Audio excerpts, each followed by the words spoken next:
지금이야 당연하게 우리의 외모를 볼 때, 우리의 얼굴을 볼 때 무엇으로 봅니까? 거울로 우리의 얼굴을 보지 않습니까? 요즘은 많은 카페 같은 데 가서 여자들을 보면 핸드폰으로 자기 얼굴을 보는 많은 사람들을 볼 수 있는데, 예전에 거울이 없을 때 사람들은 물에 비춰서 자신의 얼굴을 보았습니다. 그래서 거울감이라는 한자를 써서 감어인 했어요.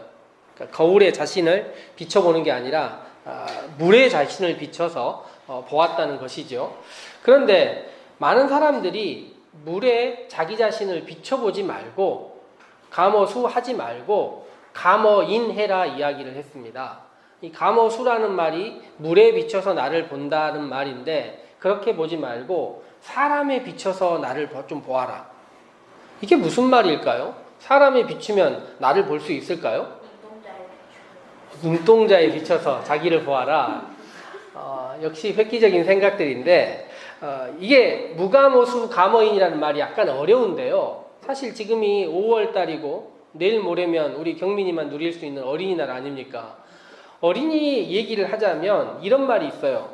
무감어수 감어인은 어려운 말이지만 어린이는 어른의 거울, 이런 말 들어보셨습니까?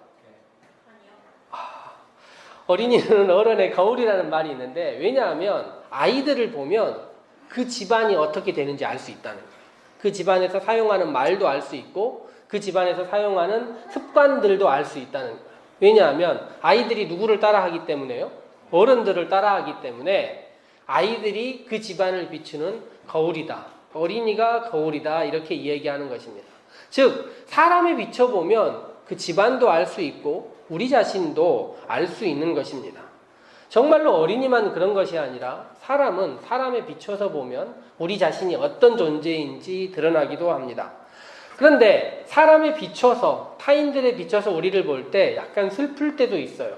어린이를 바라보고 생각하는 것은 그다지 슬픈 일이 아닌데, 다른 사람들이 우리를 어떻게 보느냐가 우리의 삶에서 또한 중요하기 때문입니다.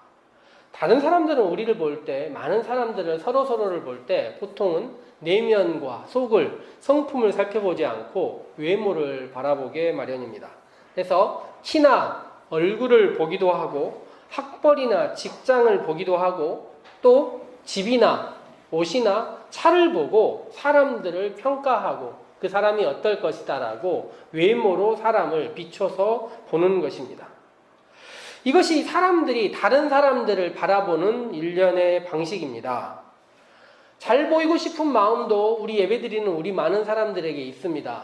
남들에게 밉보이고 싶거나 초라하게 보이고 싶은 마음은 없고, 할 수 있으면 잘 보이고 싶은 마음이 있는 것이지요. 그것이 우리의 한 손에 있는 것입니다. 그런데 그것 말고 우리가 진정 소중하다 생각하고 더 가치 있고 우리가 더 의미 있게 생각하는 것, 우리의 한 손 말고 다른 손에 한 손에 가져야 되는 것, 신앙을 가지고 교회를 다니는 우리라면 마땅히 어디에 비춰서 우리를 봐야 하느냐, 더 중요한 것이 있다는 것이죠. 그것이 무엇이겠습니까? 성경은 물과 거울과 사람과 다른 사람의 시선이 아니라 하나님의 말씀에 비춰서 우리를 보아라, 이렇게 이야기를 합니다. 하나님의 말씀에 비춰서 우리를 바라봐라, 이렇게 이야기하는 것입니다. 1년여 전에 저희가 성도들이 함께 대만에 가서 대만에 있는 한 교회에서 예배를 드렸던 적이 있습니다. 생각나시는지 모르겠어요. 저는 대만에서 많은 일들이 기억나는데 특히 예배가 기억이 납니다.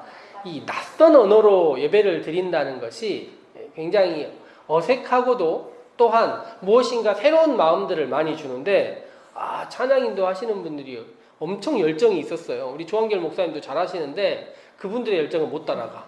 그분들은 정말 손을 내리질 않아요. 한번 손을 들면 내리질 않고 얼마나 뜨겁게 오랫동안 찬양을 하는지 모릅니다. 그리고 나서 찬양이 끝나고 설교를 했는데 설교의 제목이 뭐였냐면, 그렇죠. 이게 얼마나 놀라운지 아시겠죠? 1년 반이 지났는데 설교 제목을 아이가 기억하고 있는 것입니다. 두 날 가진 칼. 그날 나와서 누가 말씀을 읽었는 줄 아세요? 준효가 나와서 말씀을 읽었어요. 한국말로. 생각나, 준효야? 그런데 그날의 본문이 오늘 우리가 읽었던 그 본문입니다. 두 날 가진 칼.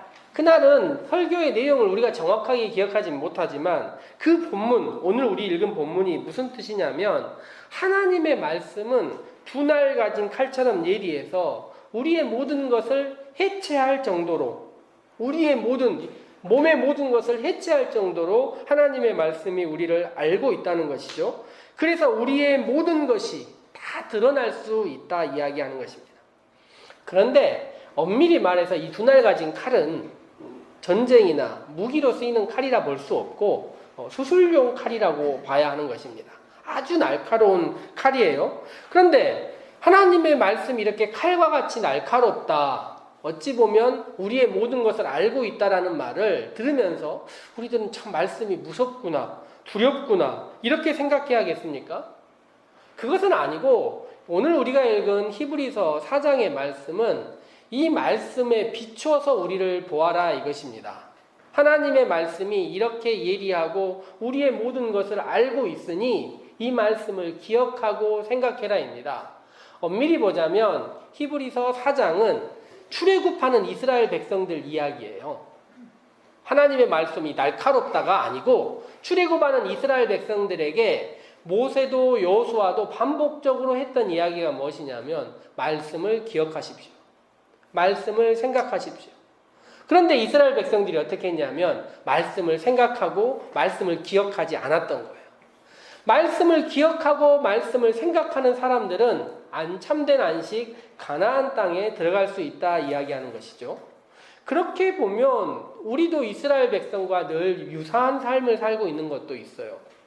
늘 예배하고 찬양하고 또 신앙의 소중함을 알고는 있지만 말씀에 비춰서 말씀을 기억하면서 사는 삶은 여간해서 쉽지 않기 때문입니다.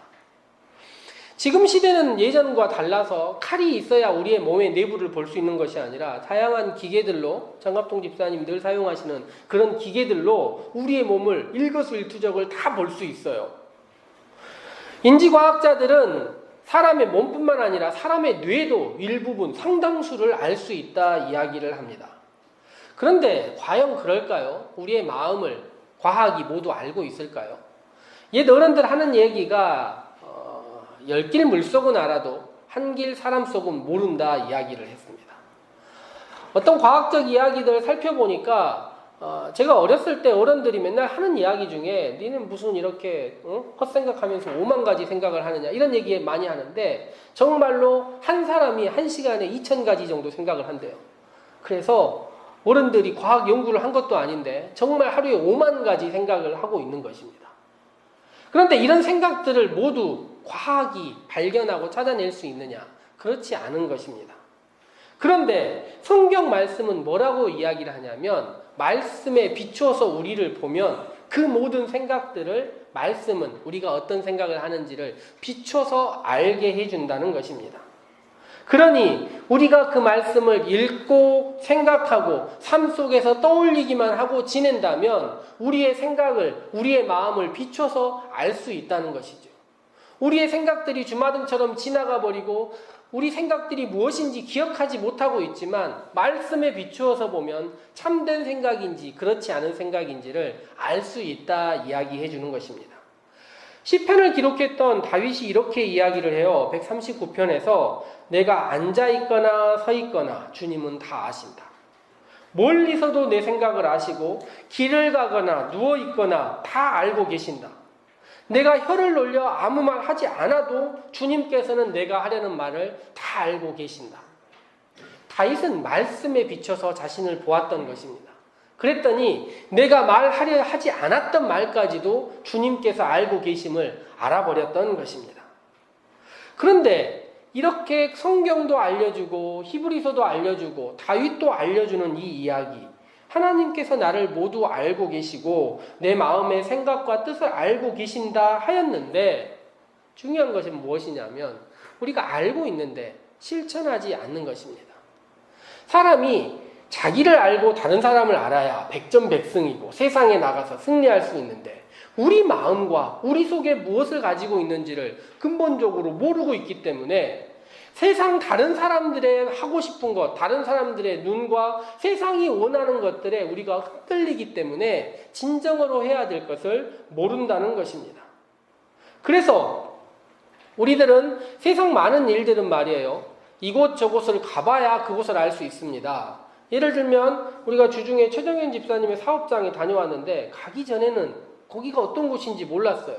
그런데 가보면 알 수 있는 것입니다. 왜냐하면 인간은 한계 속에 살고 있기 때문이에요. 가보아야 알고 봄이 돼봐야 아는 것입니다. 한계 속에 살고 있는 것입니다. 그런데 말씀은 한계를 넘어 있어요. 우리의 생각과 뜻뿐만이 아니라 세상의 생각과 뜻, 세상의 이치와 원리 모든 것까지 알고 있다는 것입니다. 그러니 말씀에 비춰서 나를 보고 말씀에 비춰서 세상을 보는 연습을 해야 되는 것입니다. 제가 늘 하는 이야기 중에 하나가 성경을 읽는 것과 성경을 아는 것과 성경대로 사는 것. 무엇이 가장 어렵습니까? 사는 게 어려울 것 같지만 사실 알지 못하니까 제대로 살지 못하는 거예요. 왜 알지 못합니까? 읽지 않기 때문에 모르는 것입니다. 말씀을 읽는 일이 먼저예요. 해마다 제가 새해 첫 주가 되면 말씀을 읽자라고 이야기를 합니다. 그런데 왜 5월 첫 주에 다시 이런 이야기를 하겠습니까? 코로나로 인해서 우리의 마음들이 여러 가지로 흩어지고 세상의 많은 것들, 변화의 시절을 맞이했다 이야기를 합니다. 그래서 많은 사람들이 코로나 이후에 대해서 이야기를 해요.